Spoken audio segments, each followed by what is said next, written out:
Josh and Mafia, we are back with another reaction video. Indeed we are, but today we are reacting to iCarly, Jennette's Nightmare, Miranda's Legacy. But hey, as you know, it's iCarly. If you never watched iCarly growing up as a kid, if you never watched iCarly in general, you're missing out. And I don't know where your childhood was and all things like that, because iCarly was part of my childhood of growing up. Hey, but Josh Mafia, if you do my channel, make sure to like that video, subscribe. If you haven't subscribed, then make sure everybody locked in my channel, even pets. Grab a food, something, beverage, and all things like that, if I have not said that already. But let's get into this video of iCarly, Jennette's Nightmare, Miranda Legacy. Let's see what happened. Get into it. On the set of the most popular live-action show in Nickelodeon history, iCarly, Miranda Cosgrove and Jennette McCurdy appeared to be great friends. And they were. However, Jennette was suffering, and nobody knew about it. Jennette was forced into acting by an abusive mother who did things you would not wish on your worst enemy, but she couldn't escape because on set she was being manipulated by a powerful Nickelodeon showrunner. Stop laughing at the director. Show some respect, Jennette. Respect. No smiling. If you all right, take $100 off her check. Miranda, on the other hand, was raised in a... No, that's crazy. I'm gonna have to react to a video of the person that the dude that they just put on the screen. I gotta react to what is it? His career and how all of the fucked up shit he did, because he said he did fucked up shit and manipulated into and all that. So we want to watch that for sure. Let's get into it though. Continue. A loving home with parents who worked hard to keep her emotionally secure. Without realizing it, Miranda became a part of a story far more tragic than she could have imagined, and the choices she made would change Jennette's life forever. This is the dark side of iCarly, how one young girl thrived while the other barely survived.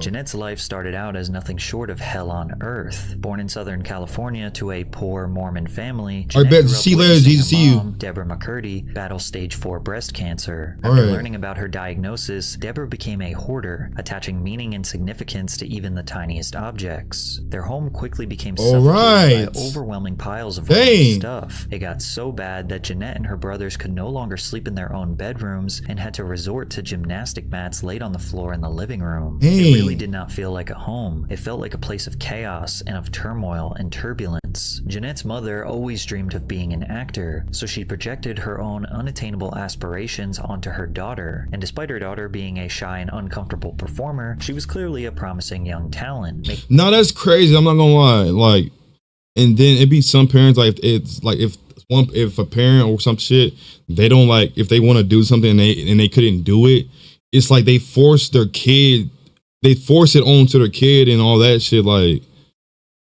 it's crazy, honestly. Making guest appearances on Mad TV, CSI, Malcolm in the Middle, and Law and Order. Deborah's need for control went beyond strict parenting and managing her daughter's acting career. It was an all-consuming obsession that dictated every facet of Jennette's existence. She would shower Jennette for her until she was 11, oftentimes putting Jennette and her 16-year-old brother in the shower together. What? Oh, no. What the fuck is wrong? You putting your daughter and your son in a shower together? What the fuck? She shaved her legs for her and performed routine breast and vaginal exams on Jennette to check her for cancer. Her mom even taught her how to restrict her calories in an attempt to delay puberty and appear younger to land more jobs, essentially encouraging Jennette to become anorexic. So I asked if there was a way that I could stop the boobies from coming in, and she told me, well, there's a thing called calorie restriction. And it became our sort of secret and our code, and something that, as disturbing as it is, really bonded us. It was our thing.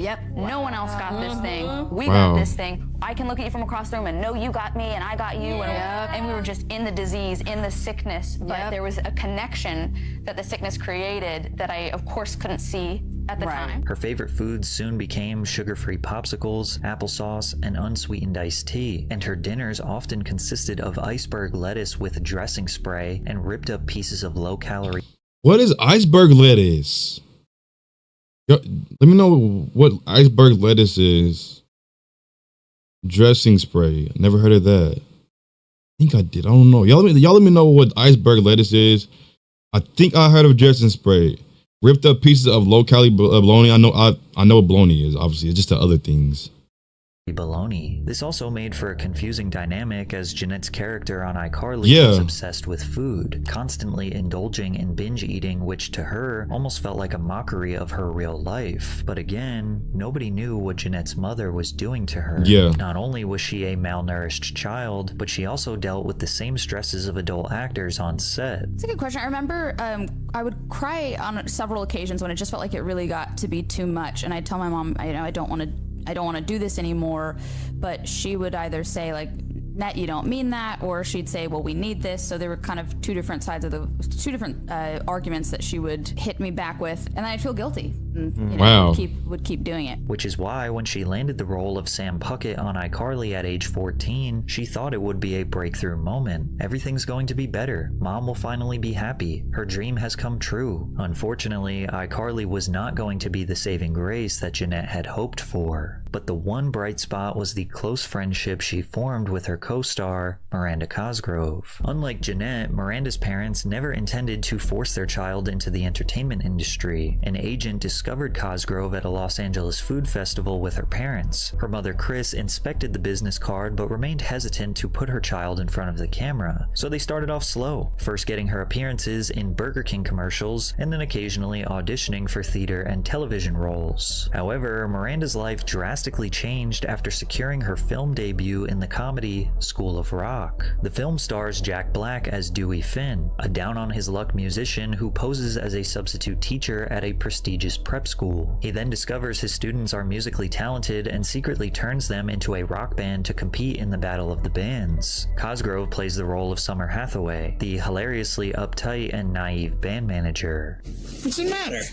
You want me to be a groupie? Well, groupie's an important job. I research groupies on the internet. They're sluts. They sleep with the School of Rock was unanimously loved by fans and critics, grossing over $131 million at the worldwide box office. Miranda performed the role of a bossy yet charmingly smug child so well that it made her the obvious choice for the role of Megan Parker in the legendary Nickelodeon teen sitcom Drake and Josh. But Miranda didn't even understand how massive this opportunity was. When I really understood I was acting, since I did it from the time I was so little, I never thought of it as a job, and I didn't realize that everybody didn't do it. Miranda was so innocent, not even knowing she was working, compared to Jennette, who became painfully aware of her reality as her mother taught her how to starve herself to secure more acting roles to pay the bills. That's crazy, honestly. Miranda's innocence, considering her character on Drake and Josh was borderline evil. Drake and Josh aired on Nickelodeon from 2004 to 2007 and follows two teenage boys who become stepbrothers after their parents get married. The two boys could not be more opposite. However, they would bond in fear of their cunning and mischievous little sister, Megan. Megan takes great pleasure in tormenting her older brothers. What makes you think that I would have the baby? Because you're a devious, twisted little girl. Why, thank you, Drake. While she appears sweet and innocent to adults, she is secretly always plotting elaborate schemes to outsmart Drake and Josh. Which she is. No way! You just hustled me. No, I didn't. I just pretended to be bad so that you'd bet me, and then I stopped being bad and I took your money. That's hustling. There's a word for it? Cool. Miranda's devious charm helped solidify Drake and Josh as the most beloved and influential live-action sitcom on Nickelodeon at the time, drawing in millions of viewers per episode, peaking at 5.8 million viewers for its highest-rated special. Miranda's parents were wary of the impact that fame could have on their daughter, so they did everything they could to maintain a normal lifestyle, such as choosing to still live in the house where Miranda was born, and her father continuing to work every day at his dry cleaning business. Her parents also tried to keep Miranda in public school. In elementary school, I just remember thinking, wow, I'm popular. All of a sudden, I don't think I was thinking about it too much.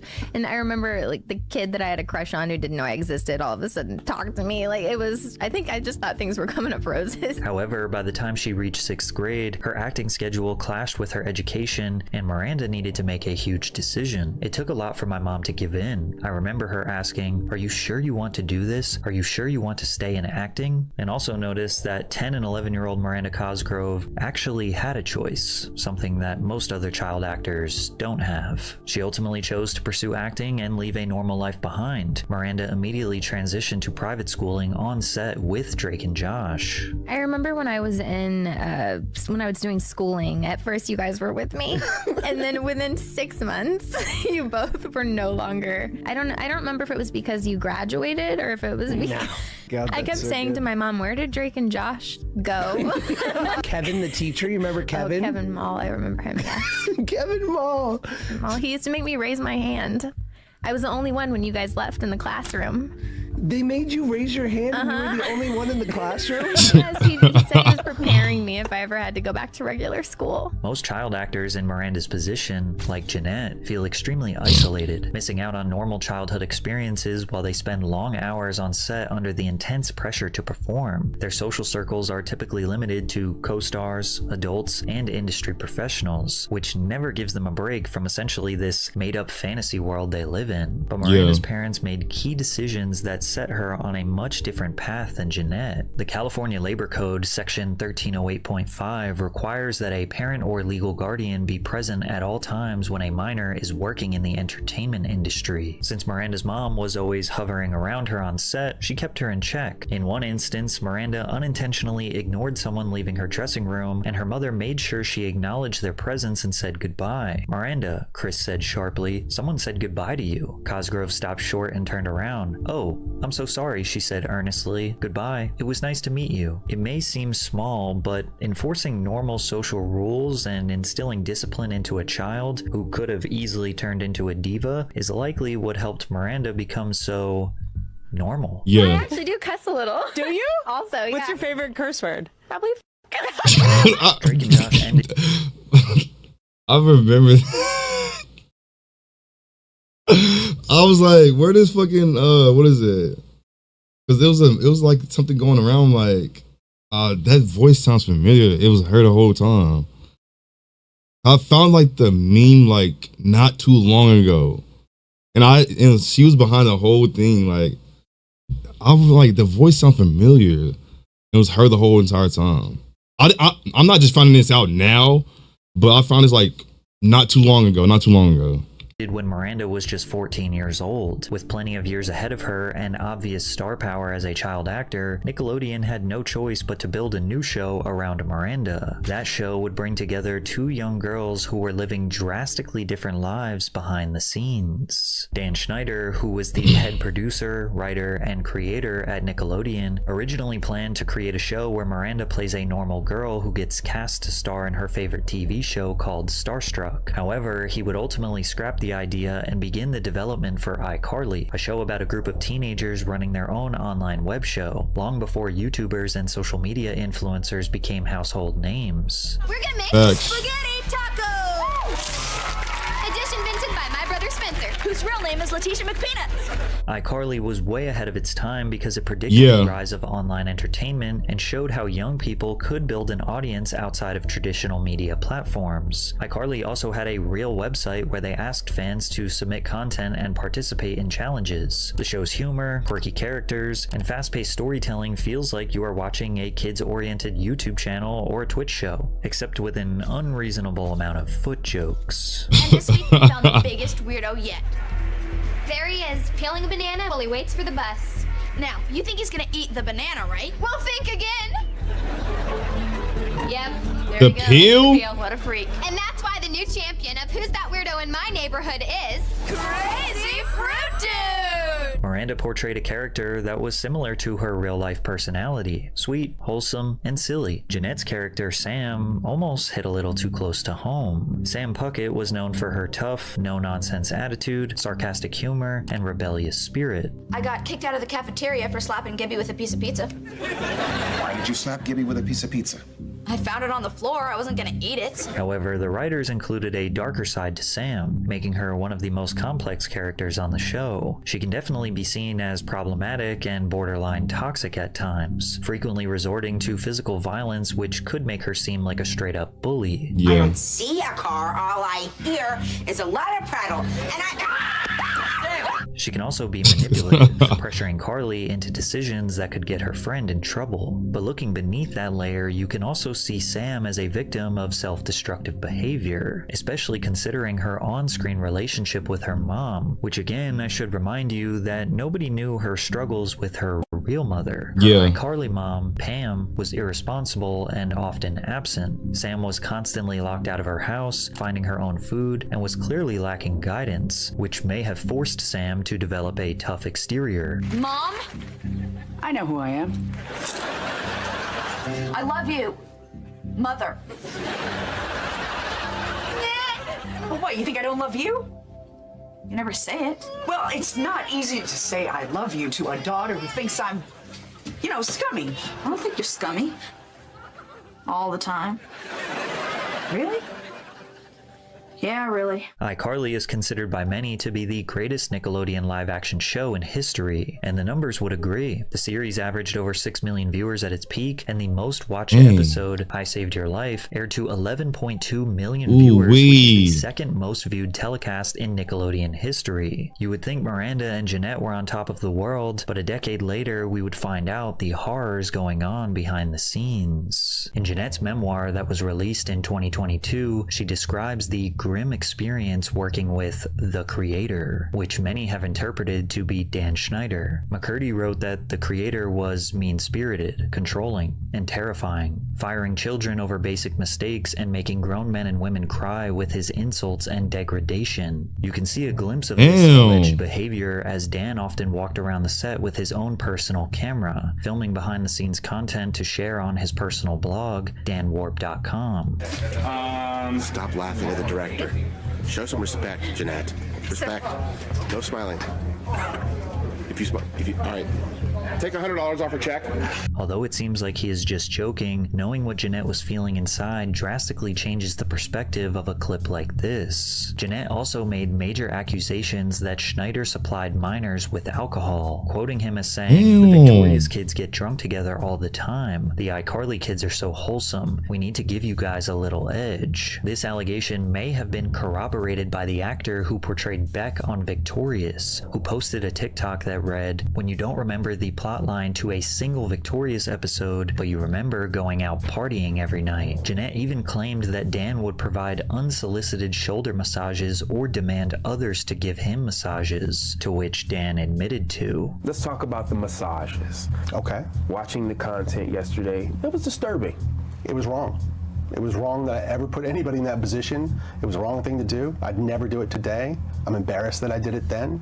I apologize to anybody that I ever put in that situation. And even additionally, I apologize to the people who were walking around Video Village or wherever they happened, because there were lots of people there who witnessed it who also may have felt uncomfortable. So I owe them an apology as well. Looking back on some of the behind-the-scenes content with new context, many perceive Dan to be too handsy and touchy. Look at how Miranda steps away from Dan and he proceeds to make his way around her back and hugs her from behind as she seemingly freezes up. However, still to this day, Miranda has never spoken out against Dan Schneider, so we don't know if she truly had any traumatic experiences working under him. However, we do know that iCarly was the foundation of Miranda and Jennette's friendship, even though Jennette's mother tried everything she could to prevent it. Jennette writes, "On set, Miranda said cuss words like shit and ass, and she took the Lord's name in vain at least 50 times a day. Mom warned me not to get too close to Miranda because she doesn't believe in God." Jennette explained how her mother skewed her view of female friendships and she would cast them in a negative light. My mom was always saying, men will never really know you and they'll hurt you, but women will know you deeply and then they'll hurt you. You tell me which is worse. As a result, Jennette was cautious around other girls, but by now she was a teenager, and even her mother's manipulative tactics couldn't prevent her from getting close with Miranda. Miranda and I spent hours talking every day. Even though in person Miranda seemed shy and quiet, she had a distinct and hilarious personality through her written words. So many of the things she said made me laugh. Her way of observing things, people, habits, human nature. I loved her, and I was so excited we were becoming friends. Jennette kept the dark reality of her home life a secret. She hid it from Miranda, and from everyone. So the fact that her and Miranda truly became friends eliminated the idea that it could have been out of pity. It was genuine. My best friend is Jennette McCurdy, who was on iCarly with me, and we live really close to each other, and we have sleepovers all the time, and like I literally see her like every other day. I'm very grateful for that friendship. It did provide me a lot of comfort in those really challenging years. My relationship with Miranda was hugely healing to my concept of women. Jennette's time spent with Miranda provided some much-needed relief from her chaotic personal life. That's good. Sadly, it was only temporary, as their journeys were about to go in very different directions after the end of iCarly. The atmosphere literally couldn't be better. It's like one huge family. We all get along great. I can't think of any group of people that I'd rather get to see every day. And even though I'll see them all the time, knowing that I won't see everybody every day anymore is awful. At the height of her fame, Miranda earned $180,000 per episode of iCarly, and she was going to use that money to fund her next venture. Jennette, on the other hand, doesn't know what happened to the money. Did you get to keep this money, or did I'm curious about like the dynamic of how that worked. Well, there's a thing called the Coogan account that actually takes, or is supposed to take 15% of your money off the top and kind of put it into the child's account so that they can have at least 15% of their money by the time they're 18, and the rest of the money is kind of up for grabs. Got these papers that were saying that like the Coogan account information was never properly filed. I got that in my 20s, so that was kind of a little bit of a shock because I really have no idea kind of what was happening, and you know, my mom was in control of everything. So I don't think I ever saw the Coogan account money. Additionally, Miranda released chart-topping music, performed concerts nationwide, and received several major brand deals. Cosgrove got to reap all of the benefits of being a child star, seemingly without being exposed to the horrors that come with it. And that's largely due to her parents refusing to fall victim to the complexities of raising a famous kid. After iCarly ended its 6th season, Miranda decided not to pursue a full-time Hollywood career. Instead of securing more mature roles and trying to prove herself in the industry, she decided to use her acting money to pay for college. I don't know. I'm pretty sure I'm probably going to still be living with my parents for a while because I want to go to USC really bad. So, oh, you do? Yeah, and it's not far from where I live. Okay. And why do you want to go to college? You're already very wealthy, and I see no reason to get an education. It's just how I look at it. Well, my dad went to USC, so he wants me to go there really bad. Mm-hmm. Did your dad have a hit show on Nickelodeon when he was a kid? No. No? No, he's not drinking. And what do you want to study when you go there? I'm not sure. I was thinking film. That's what I'm really interested all right. in. Okay. Yeah. Well, it all fits in the whole deal. Yeah, they have a good film department, too. Miranda did end up attending the University of Southern California, where she switched majors several times before landing on psychology. She even admitted that her fame helped her make new friends on campus, but her fame also made her a target, as she had multiple stalkers who got dangerously close to her. A crazy fan named Joshua Stockton allegedly started tracking Cosgrove's every move using clues from social media posts. According to TMZ, he reportedly went to her campus at USC to see her. He also sent Miranda gifts and later got upset because the packages returned unopened. He also tweeted a photo of his bandaged wrist with the caption, "Frankly, I'm tired of love, and my heart is ready to give out. Maybe I'll finish the job I started." She was granted a restraining order against the crazy fan, but then 1 year later, he violated it as he followed her on a trip to Disneyland. Joshua Stockton was given 3 years probation and will be required to complete a 1-year treatment program, including extensive psychiatric counseling. As if this wasn't scary enough, Miranda had a close call with another stalker who nearly took her life. We saw some movie, and then afterwards it was raining, and it never hardly ever rains in LA, so I was kind of like, I don't want to go back to my place, even though my place is pretty close to Arclight. Anyway, I went to my parents' house, and then I got a call at 3 in the morning that somebody had died at my house, and it was the weirdest thing ever because they had caution tape up, and it was right in my front yard, and basically I guess a guy came and he was burying things in my backyard for 3 days. He buried a lunchbox with a milk chocolate inside of it. In my backyard.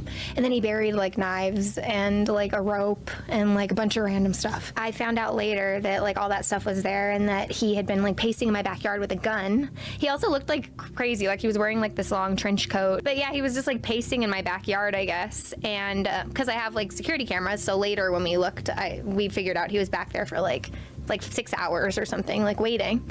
And then somebody drove up that had a similar car like that kind of looked like my car, and I guess he got confused and he thought that maybe it was me driving up. It's just like bad luck. And he like shot at this person like 6 times and he missed because she was in a car. She drove away. And then he set himself on fire and he shot himself. Okay. Simultaneously.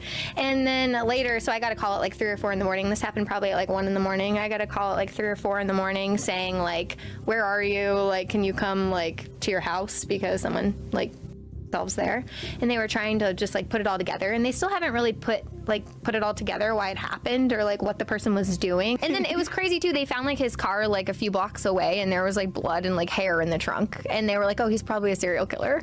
But they never figured out exactly like the story. Although this experience would probably lead to lifelong trauma from others, Yeah. Miranda was more upset that he prevented her from meeting new friends. But so a couple days before the incident with the guy that came to my house, I had never met the guy before, but he came to my house and this was years ago too, and tried to kill me.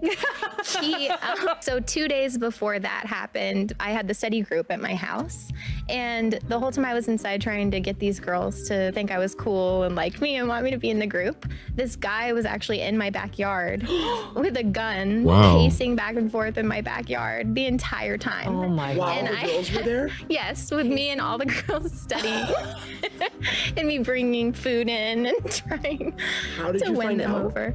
Because later, when everything happened and the police came, they checked the security footage, and so 2 days before, he had already been there. While you were first trying to like have friends, there was a man with a gun in your backyard. And then the police had to call all of the girls because for a split second they didn't know who he was, so they were trying to figure out his identity. So they called all the girls thinking maybe it was one of their ex-boyfriends or somehow related to them. And like, all please of don't call my friends. Please don't call my friends. I was like, please just leave them out of this. They don't have to know. They don't have to be a part of this. I don't really know them anymore. They were, well, how do you think? They're like, we went to our house once and we almost died. With the exception of the Stalkers, Cosgrove regained a sense of normalcy in the real world, while McCurdy stayed trapped inside the Nickelodeon hellscape. Hey, Dan Schneider. I know you're watching my Vine. Do you like my Vine? Vine. Look what you've done to me. In August of 2012, Schneider took a fan favorite from iCarly, Sam Puckett, and a fan favorite from Victorious, Kat Valentine, and created a teen sitcom titled Sam Remember and that? Kat. The pilot debuted on Nickelodeon to 4.2 million viewers and was surprisingly popular, but it only lasted 1 season and was canceled following controversy behind the scenes. You see, Jennette says that Schneider originally promised a show centered around her Sam Puckett character. So are you excited to have your own show? The creator asks. Sure. That's it? No, of course I'm excited. I'm so excited. Good. Because I could give a new show to anyone, you know? But I didn't choose anyone. I chose you. But Dan's promises were empty, as the solo show turned into a sort of buddy comedy alongside Ariana Grande. Jennette and Ariana just barely tolerated each other, mostly because of Schneider's manipulative tactics and the obvious favoritism towards Ariana. My co-star Ariana Grande is a burgeoning pop star who misses work regularly to go sing at award shows, record new songs, and do press for her upcoming album, while I stay back and angrily hold down the fort. I understand on a surface level why she has to miss work. But at the same time, I don't understand why she's allowed to. I booked 2 features during iCarly that I had to turn down because the iCarly team wouldn't write me out of episodes to go shoot them. Then this week happened. The week where I was told Ariana would not be here at all, and that they would write around her absence this episode by having her character be locked in a box. Are you kidding me? So I have to turn down movies while Ariana's off whistle-toning at the Billboard Music Awards? Fuck this. Ariana misses work in pursuit of her music career, while I act with a box. If I wasn't such a good sport, I wouldn't be in this predicament in the first place. I wouldn't be on this shitty show saying these shitty lines on this shitty set with this shitty hairstyle. Ew. I'm pissed about it. And I'm pissed at her. Jealous of her. It's easy to see how Jennette built up resentment towards her co-star. Every time something exciting happens to her, I feel like she robbed me of having that experience myself. As if Jennette's internal struggle wasn't hard enough, her mother Deborah passed away losing her battle with breast cancer. Near the end of her life, Deborah wrote Jennette a shocking email containing things that no mother should ever say to her child. Dear Nat, I am so disappointed in you. Wow. You used to be my perfect little angel, but now you are nothing more than a little, all caps, Okay. floozy, all used up. And to think, you wasted it on that hideous ogre of a man. I saw the pictures on a website called TMZ. I saw you rubbing his disgusting hairy stomach. I knew you were lying about Colton. I had told her I was with a friend, Colton. Add that to the list of things you are. Liar, conniving, evil. You look pudgier too. It's clear you're eating your guilt. Thinking of you with his ding-dong inside of you makes me sick. Sick. I raised you better than this. Fuck? What happened to my good little girl? Where did she go? And who is this monster that has replaced her? You're an ugly monster now. I told your brothers about you, and they all said they disown you just like I do. We want nothing to do with you. Damn. Or should I say Deb, since I am no longer your mother. P.S. Send money for a new fridge. Ours broke. Losing a parent is already hard, but what about losing an abusive parent that whole... What the fuck would she say all that shit? What? That's fucking...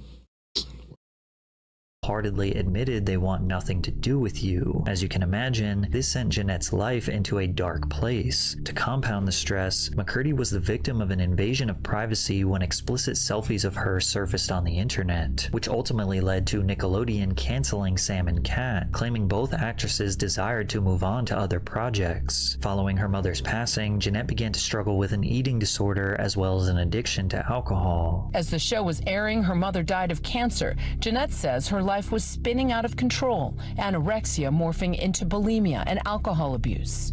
I was never aiming for bulimia. I was attempting to have anorexia, but I couldn't keep it up without my mom. So then that would lead to, I'd starve myself for so long, and then I'd binge, and then I'd purge because I hated the feeling of fullness. Hated it. But Jennette remained strong. She was not going to let her trauma destroy the rest of her life. She first sought professional help for her eating disorder. I started with an eating disorder specialist, so it was very clinical, and we didn't get into trauma or childhood stuff. We didn't get into any of that, and I think I needed that at the time because I think I needed to get that addiction under control before being able to go anywhere near like excavating the stuff from the past. I think that would have fueled the addiction if I were working on that in tandem with the addiction. Jennette knew that addressing and treating the critical aspect of her health was going to be hard enough. So once that treatment helped her regain her strength, then it was time to dive into the complexities of her childhood. First therapist Laura started asking questions about my mom. Immediately I went into, well, she did this, but it's because she's such a good mom. It's because she wanted me to be successful. It's because she wanted me to have a better life. Like, I didn't even realize that I was at the time, but in retrospect I see, oh, I was disclaiming every single thing that my mom did instead of just stating the reality or how I felt about it. I was more concerned with how to keep my mom looking good than I was with expressing my true emotional reality. Jennette's journey to restoring her health and well-being was not something that a few therapy sessions would fix, and even after she has spent years working at it, it never truly goes away. Jennette decided to retire from acting in 2016. However, she did write and direct a few short films that are very much inspired by her childhood, but nobody truly knew the severity of her deep emotional hardships until she released her 2022 memoir, I'm Glad My Mom Died. The shocking title doesn't necessarily mean Jennette is celebrating her mother's death, but it does reflect her complicated emotions, grief, relief, and the pain of losing someone who also caused her harm. Her mom's passing meant the end of her control and abuse, finally giving Jennette the chance to heal. The reality is, mourning an abusive parent isn't always simple. Sometimes sadness and relief exist at the same time, and millions of people around the world supported Jennette's vulnerability. Putting something this deep and complicated out to the world is not easy. Her memoir sold over 200,000 copies across all formats in its first week. Pretty good. As of today, she has sold over 2 million copies. Ooh-wee, that's good. Baby. I'm scared. I don't like blood noises. Okay, yeah. I'm scared. Okay. I hate. This is a bad idea. I hate loud noises. Oh my god. Oh my god. Yeah. Around the same time, Paramount Plus also announced the plan to make a reboot of iCarly, but many were disappointed to learn that Jennette would not be reprising her role as Sam Puckett. I just want to make things again. You don't need a partner to do that. Yeah, I don't need a partner. I need Sam. But she's off following her bliss with that biker gang. The Obliterators. Hope she's okay. It's Sam. I hope they're okay. When Jennette said she was done with acting definitively and the baggage that came with it, she meant it, but her castmates respected her decision. And we all really wanted Jennette to be a part of the show in real life, but she's just doing other things, and we're really happy for her. But yeah, we're definitely going to touch on that in the show. Is the elevator door still open that if Jennette wanted to come back as Sam for an episode, could that happen? Anytime. I mean, that elevator door is always open. It never closed. But again, we want to be respectful of her and the decisions that we made. So obviously, no pressure, of course, but whatever she wants to do. We love her. That's all she needs to know. Not only did Jennette not return to the show that made fans around the world love her, she said she wouldn't even watch it because of the demons it might bring back. And although it's heartbreaking that the thing that fans around the world fell in love with her for is the exact same thing that caused her so much pain and suffering, it is comforting to know that she does still cherish one part about her time as a child actor, and that is her friendship that she made with Miranda Cosgrove. Yeah, I figured that. Oh my God, I love Miranda to pieces. I always will. She has such a special place in my heart. She helped me grow as a person and heal as a person, and I hope I did the same for her, and I just love her so much. All right, Josh Mafia, that's the end of the video of iCarly, Jennette's Nightmare, Miranda's Legacy. That is crazy. I'm not gonna lie, because like, it was like her mother, like, it's like, it was so much shit going on, honestly. Like, it was like the way she got famous and all that from like iCarly and like, and then what is it? I think Dan Snyder, I think that's his name. The one that's like, he was doing shit. It was a lot of shit. It was a lot of shit going on. Y'all obviously know what I'm trying to say, right? Like a lot of shit was going on.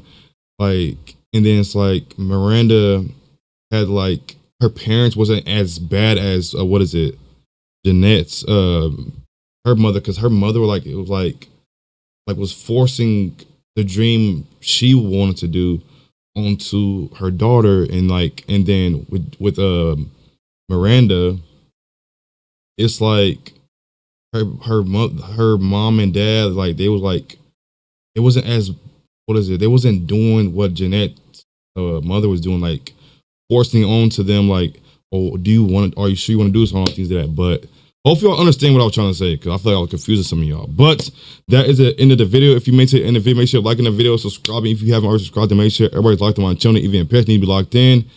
But it was crazy, the shit her mother was saying, like, oh, I told your brothers and all that shit, we disown you like I did, or they disown you like I did. Oh, you're a slut and all the other shit. And it's crazy the words that her mother was saying on that was literally the last message too, which is crazy. But other than that, Josh Mafia, let me know y'all thoughts on this video, and like in general, like what y'all thought about like both of their legacy and everything in that. But let me know y'all thoughts down below in the comments. But other than that, I'll see y'all on the next video. I don't know what it's going to be, but I'll try to watch and play and etc. etc. I'll try my best to be an amazing YouTuber, content creator, whatever you call it. But other than that, let me know any other video we react to. It got to be interesting, feel me? It got to be interesting or something like that. But other than that, I will see y'all on the next video. Love you, Josh Mafia. Falling, dreaming, talking.